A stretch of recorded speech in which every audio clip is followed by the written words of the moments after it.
Hey folks, this is Ben Gessel. How's it going?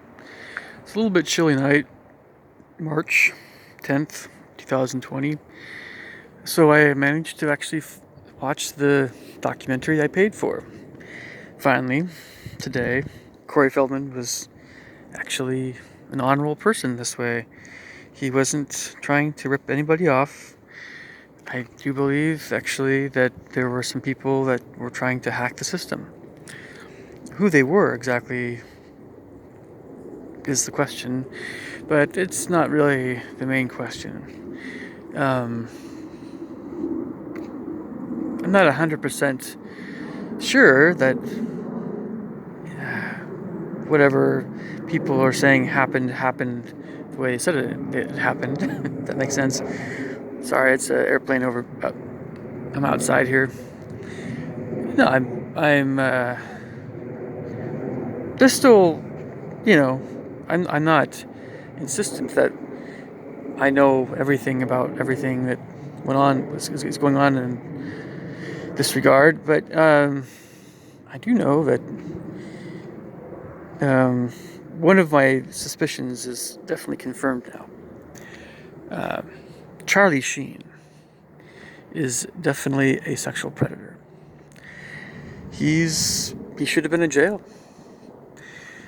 Well, let me put it this way: ever since Lucas, he should have been behind bars, and he should have been behind bars for quite a bit of his life.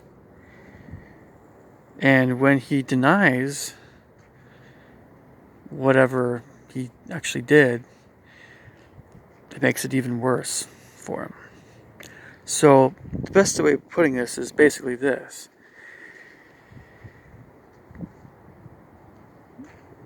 Regarding Charlie Sheen, if anybody sees him in real life,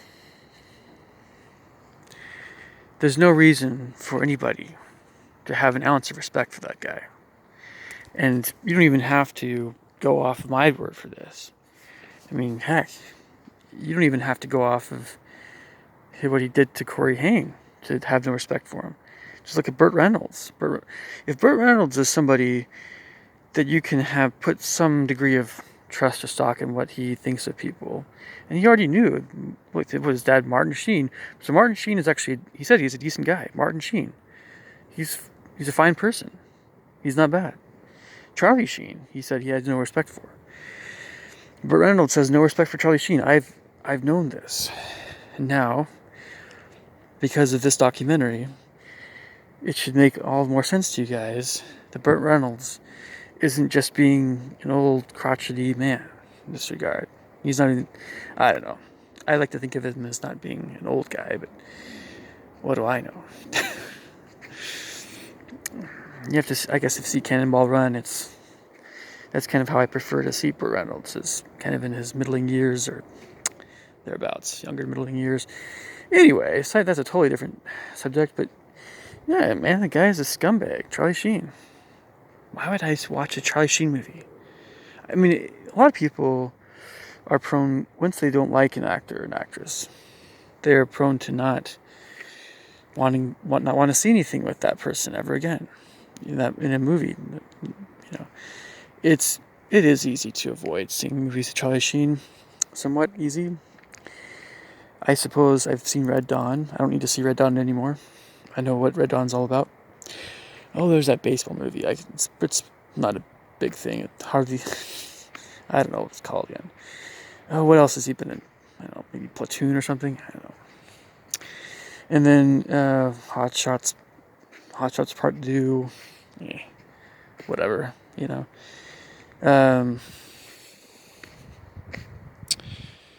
You know what? I don't know. I mean, it's not like. I don't know. He just isn't. It's easy to avoid movies with him. But no, I'm at the point where I actually don't want to see any movies with him in it. Because I know what he did to Corey Haim. And what he did was hellish and satanic.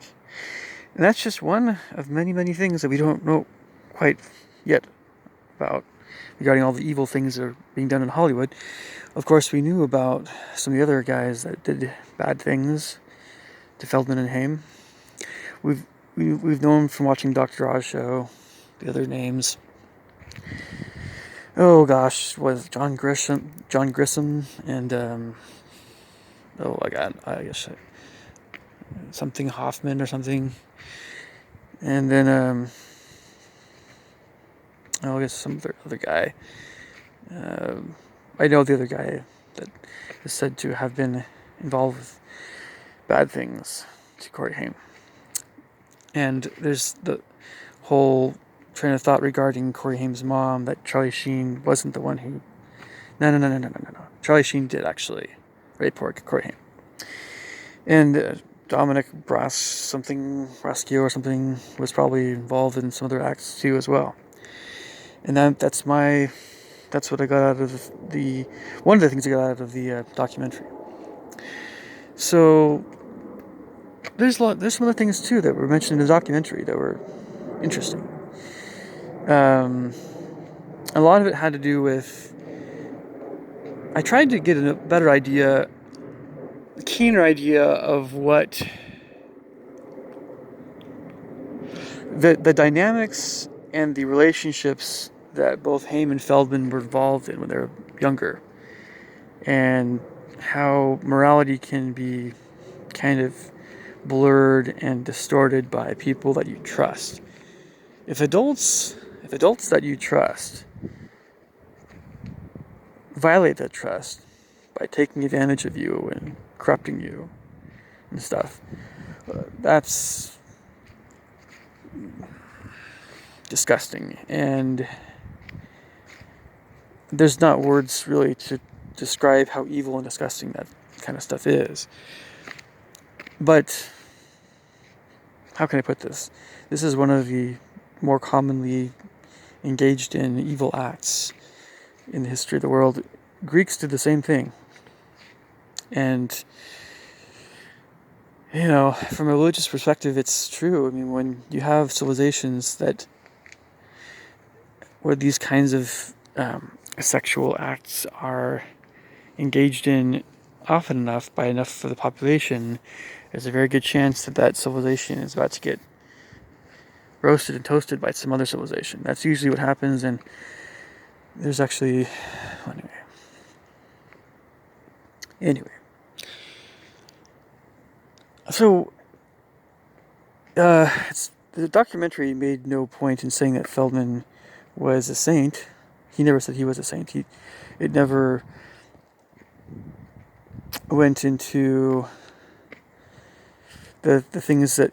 There are the things that have been said by former Angel members and that bus driver. And, that's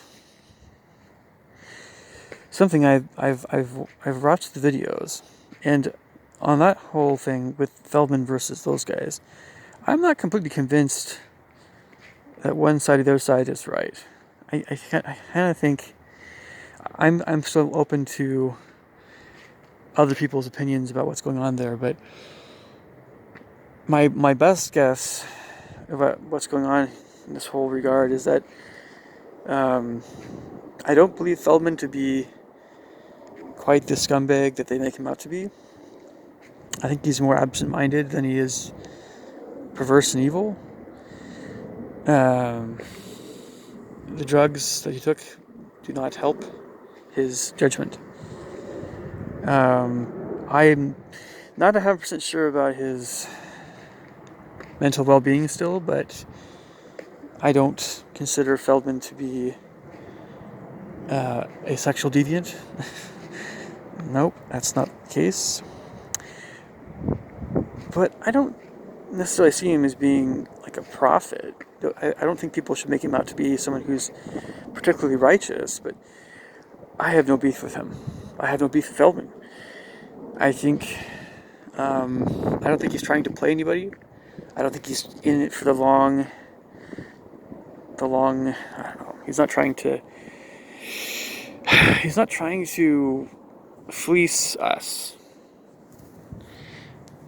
It was a little pricey, the $20 thing, but I think he was assuming that families would watch it. He wasn't thinking about people that don't have families that try and get friends together to chip in money. But I can see why he did what he did with the $20. It's something, but it's not that much money, really. But some people, it really is. The disappointing thing is, and I'm saying this for everybody who is wanting him to name more names, I know people want to have executives named that are said to have raped kids. For instance, people have heard about the Spielberg Heather O'Rourke potential rape. And that goes pretty deep for me, of course, because I absolutely love Spielberg. He's a Boy Scout, and it's been hard for me to see Spielberg in that light. Again, but I really can't tell you 100% what was going on there. And,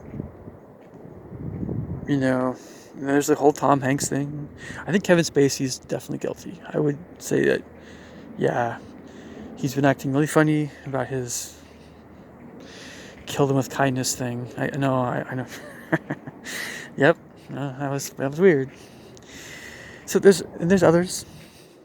I'm hesitant to think of who is. I don't want to think about who's a pedophile, but I know we want to have people come forward and name more names and get this all out in the open more. I think that Corey Feldman's pushing for that. I think that there are a lot of bribes going on, quite honestly. Powerful people in Hollywood are bribing people, law enforcement, government, and they're in cahoots, and judges and everything. That's why they're not getting in trouble. But again, as I mentioned before, Charlie Sheen should have been in jail for a great long period of his life. And even if he wants to be seen as some more respectable person, he isn't. When you rape a kid, I mean, it goes without saying, if you rape a minor, Haim never consented to that. He never consented to that. Haim was still. That's the thing is, kids and teenagers are still forming their characters. They don't know what the devil's going on. They need righteous direction from adults. So when someone does something sexual to a minor, that's why it's so serious and wrong and evil, because that minor doesn't really know what's going on. They cannot give consent.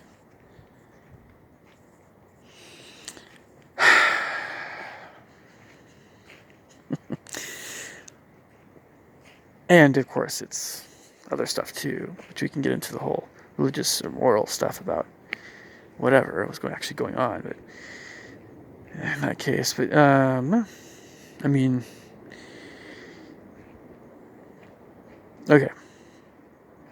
It's a little chilly out here, folks. I'm sorry, I don't want to make this video too long, but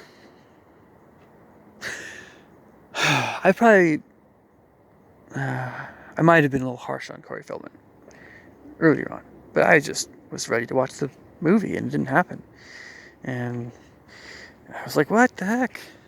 But I'm still not saying that Corey Feldman is a very sober person. I'm still not saying that he's fully, how can I put this? I still think that there are demons that haunt him that might affect his judgment at times about a lot of things. But